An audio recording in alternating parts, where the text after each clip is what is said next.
ఓం సాయిరామ్. శ్రీ సచ్చిదానంద సమర్థ సద్గురు సాయినాథ్ మహారాజ్‌కి జై. మన సాయి కుటుంబ సభ్యులందరికీ నమస్కారమండి. ఎలా ఉన్నారు? ఏం చేస్తున్నారు? మీ అందరూ కూడా సంతోషంగా, క్షేమంగా, ఆరోగ్యంగా ఉండాలని, సాయినాథుని యొక్క ఆశీస్సులు మనపై ఎప్పుడూ ఉండాలని మనస్ఫూర్తిగా ఆ సాయిని వేడుకుంటూ ఈరోజు వీడియోను మొదలుపెడుతున్నాను. ఇక ఈరోజు వీడియోలో బాబాగారు మనకు తెలియజేయబోయేటటువంటి సందేశం ఏమిటి అంటే, నేను చెప్పేది ఎందుకు వినడం లేదు? ఎందుకు అశ్రద్ధగా ఉంటున్నావు? తప్పకుండా నేను ఇచ్చేటటువంటి ఈ అవకాశాన్ని వినియోగించుకోమని బాబాగారు అంటున్నారు. మరి ఈ సందేశంలో ఉన్నటువంటి పరమార్థం ఏమిటి అనేది తప్పకుండా తెలుసుకుందామండి. అంతకన్నా ముందు మన ఛానల్‌ను గనక కొత్తగా ఎవరైనా చూస్తున్నట్లయితే తప్పకుండా ఛానల్‌ను సబ్స్క్రైబ్ చేసుకొని, వీడియో కనుక నచ్చినట్లయితే లైక్ చేయడం మాత్రం మర్చిపోవద్దు ఫ్రెండ్స్. నీకోసం నేను ఎన్నో రకాలుగా సందేశాలను, సూచనలను అలాగే కొంతమంది దగ్గర కొన్ని విషయాలను నీతో చెప్పించాను. అయినప్పటికీ కూడా నీ ధోరణి మాత్రం నువ్వు మార్చుకోవడం లేదు. కనీసం ఇప్పుడు నేను ఇచ్చేటటువంటి ఈ అవకాశాన్నైనా సరే సద్వినియోగపరుచుకునేందుకు సిద్ధంగా ఉండు. ఈ సాయి మాటలను పెడచెవిన పెట్టవద్దు. నీకు, నీ కుటుంబానికి మంచి ఆనందకరమైనటువంటి రోజులను ప్రసాదించేందుకు నేను ఎన్నో రోజులుగా ఎదురుచూస్తూ ఉన్నాను. కానీ నువ్వే నా మాటలను కూడా లెక్క చేయకుండా నీకు అనిపించినటువంటి ప్రతి పనిని చేసుకుంటూ వెళుతున్నావు. అసలు ఈ సాయి మాటలను వినాలి అని ఉద్దేశం నీలో ఉందా? నీలో భక్తి, నాపై ప్రేమ నిండుగా ఉన్నాయి. నేనైతే వాటిని కాదనడం లేదు.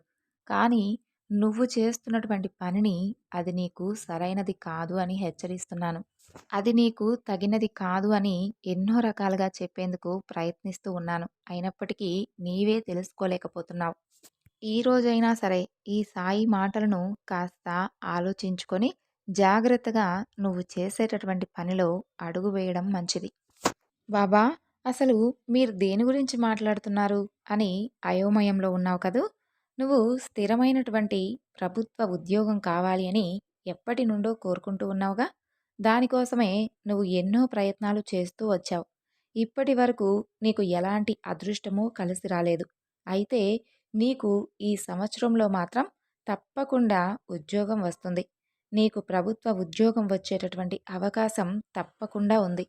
అయితే అందుకోసం నువ్వు అధికంగా శ్రమ చేయవలసి ఉంటుంది. ఎందుకంటే నా సహాయ సహకారాలు ఎప్పుడూ కూడా నీకు తోడుగా ఉంటాయి. దాని గురించి నువ్వేమీ ఆలోచించనవసరం లేదు. నువ్వు శ్రమ చేయకుండా నేనేమీ చేయలేను కదా! నువ్వు తప్పకుండా కష్టపడాలి. అలాగే ఉద్యోగం సంపాదించాలి అని నువ్వు మనస్ఫూర్తిగా అనుకుంటే నువ్వు ధ్యాస పెట్టి అందుకోసం నిరంతరం శ్రమించాలి. అందుకు కావలసినటువంటి శక్తిని, బలాన్ని నేను నీకు తప్పకుండా అందిస్తాను కదా! అలాగే నీ శ్రమకు తగినటువంటి ఫలితం కూడా నీకు తప్పకుండా అందుతుంది. అందుకు నేను నీకు తోడుగా ఉంటాను. ఈ విషయంలో నువ్వు ఎటువంటి అనుమానం పెట్టుకోవద్దు. ఈ సంవత్సరంలో నీకు తప్పకుండా ఉద్యోగం వస్తుంది. కాబట్టి ఈ అవకాశాన్ని సద్వినియోగం చేసుకో. ఆ తర్వాత నీకు ఇంకా భవిష్యత్తులో ఎదిగేందుకు ఎంతో మంచి అవకాశాలు ఏర్పడతాయి. చిన్న ఉద్యోగమా, పెద్ద ఉద్యోగమా అని చూడకుండా ఒకసారి ఆ ఉద్యోగంలో చేరు. ఒకసారి ఉద్యోగంలో చేరిన తర్వాత ఇక నీకు వెనక్కి తిరిగి చూసుకునేటటువంటి అవసరమే లేదు.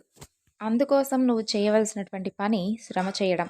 నువ్వు అనుకున్నట్లుగా ఉద్యోగాన్ని పొందు. ఆ తరువాత నువ్వు ఒక్కొక్క మెట్టు ఎక్కుకుంటూ మంచి స్థాయిలో ఉంటావు. అలాగే నేను నీకు ఎల్లప్పుడూ కూడా తోడుగా ఉంటాను. నీకు అవసరమైనటువంటి శక్తి నీకు సమకూరాలని నా ఆశీస్సులను కూడా నీకు తెలియజేస్తున్నాను. మరి బాబా, నీ మాటలను నేను వినకుండా పెడచెవిన పెట్టినటువంటి ఆ విషయం దేని గురించి అని ఆలోచిస్తున్నావు కదూ! ఇప్పుడు చెబుతున్నాను విను. నువ్వు ఉద్యోగం పొందాలి అని అనుకుంటున్నావు కదూ! అలాగే నీతో పాటు నీ కుటుంబంలో ఉన్నవారి యొక్క అవసరార్థాలు కూడా అన్నీ తీర్చాలి అని అనుకుంటున్నావు కదా! అలాగే నీ ధ్యాస అంతా కూడా మంచి లక్ష్యాన్ని చేరుకోవాలి. విజయాన్ని అందుకొని అందరికీ కూడా ఆదర్శప్రాయంగా ఉండాలి అని ఎన్ని కలలు కన్నావు. నాతో ఎన్ని విషయాలు చెప్పుకున్నావు. మరి అవన్నీ ఏమైపోయాయి? ఎందుకు అనవసరమైనటువంటి ఆలోచనలతో గందరగోళంలో మునిగిపోతున్నావు? ఒక్కొక్కసారి నీకు తెలియకుండానే అసలు నీ మీద నీకే ధ్యాస లేకుండా కనీసం నువ్వు ఎంచుకున్నటువంటి వృత్తిపైన కూడా ధ్యాస పెట్టకుండా విపరీతమైనటువంటి ఆలోచనలతో గందరగోళంలో మునిగిపోయావు. అసలు నేననుకుంటున్నటువంటి ఈ ఉద్యోగం నాకు లభిస్తుందా లేదా? నిజంగా నేను ఇందులో విజయాన్ని పొందుతానా లేదా? అనేటటువంటి ఆలోచనలతో సతమతమవుతూ ఉన్నావు. నిజం చెప్పాలి అంటే నీ దృష్టి అంతా కూడా ఈ ఆలోచనలపైనే ఉంటుంది కానీ నీవు పొందాలి అనుకుంటున్నటువంటి ఆ ఉద్యోగం పైన, దాని యందు అసలు నీకు ధ్యాసే నిలవడం లేదు. ఎప్పుడూ కూడా ఏదో ఆలోచిస్తూ ఉంటున్నావు. అలాగే సమయాన్ని కూడా వృధా చేస్తూ ఉన్నావు.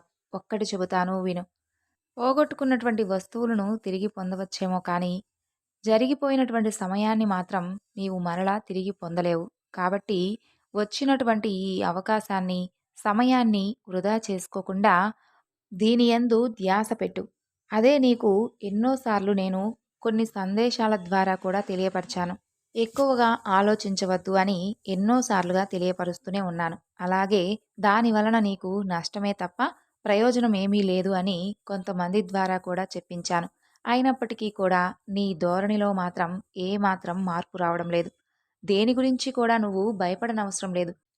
దేనిని కూడా జరిగేదానిని నీవైతే ఆపలేవు కదా! కాబట్టి రాబోయేటటువంటి అమూల్యమైనటువంటి జీవితాన్ని నీ అర్థవంతం లేనటువంటి ఆలోచనలతో ఇక్కడే ముగించవద్దు.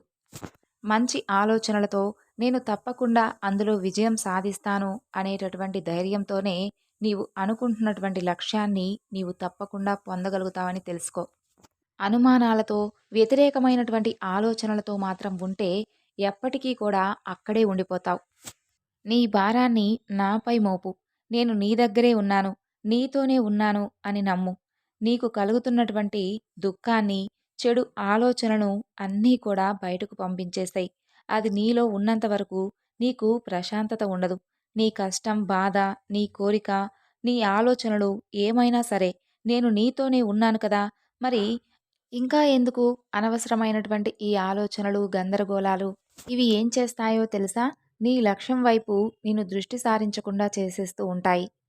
తద్వారా నీవు అనుకుంటున్నటువంటి ఆ గమ్యాన్ని నీవు ఎప్పటికీ చేరుకోలేవు. నీవు నా యందు ఉంచినటువంటి నమ్మకం ఎప్పుడూ కూడా వమ్ము కాదు. సదా నేను నీకు అండగా ఉంటాను. నువ్వు ఊహించని విధంగా మంచి రోజులు వస్తాయి. నువ్వు కోరుకున్న విధంగానే నీ భవిష్యత్తు ఉండబోతుంది. అనుకున్నవన్నీ కూడా అనుకున్నట్లుగా జరిగి విజయం నీ సొంతమవుతుంది. ఈరోజు మరొక్కసారి నీకు తెలియచేయాలి అని ఈ సందేశం ద్వారా నీకు వ్యక్తపరిచాను. ఇప్పటికైనా సరే ఈ సాయి మాటలను అర్థం చేసుకొని ఆలోచనలతో సతమతమవద్దు. సంతోషంగా ఉండు. ఈ సంవత్సరంలో తప్పకుండా నువ్వు విజయం సాధిస్తావు. ఈ సాయి ఆశీస్సులు సదా నీ వెంటే ఉండి నిన్ను, నీ కుటుంబాన్ని ఎల్లవేళలా కాపాడుతూనే ఉంటాయి. ఆనందంగా ఉండండి. సో, విన్నారు కదండీ! ఈరోజు బాబాగారు అందించినటువంటి సందేశం. ఈ సందేశం మీ అందరికీ నచ్చింది అనుకుంటున్నాను. నచ్చితే తప్పకుండా మరికొంతమందికి షేర్ చేయండి. మరొక చక్కని బాబాగారి సందేశంతో మరలా కలుసుకుందాం. అంతవరకు నమస్కారం. ఓం సాయిరాం. సర్వే జనా సుఖినో భవంతు.